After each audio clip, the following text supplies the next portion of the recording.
Sharpshin hawk just landed in the brush pile. It's dusk. He is looking for Guidos.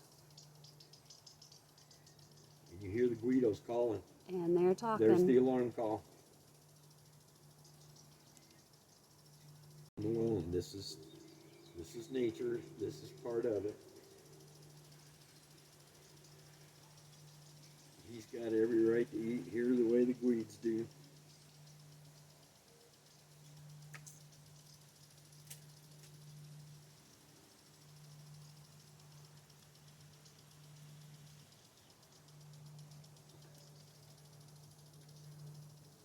He's a good-looking bird. Yeah. He's a young bird. Yeah, he is small. He doesn't have his chest specs yet. Sharpshin hawk. Only eats birds. And we've got hummingbird wars right above us. And you see the sprinkler on him.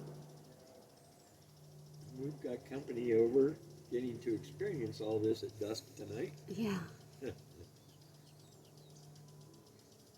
He's looking. We haven't seen Sammy out here in a while.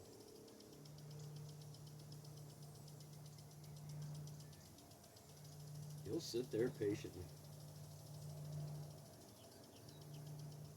We could stand up and jump up and down and yell at him and he wouldn't move.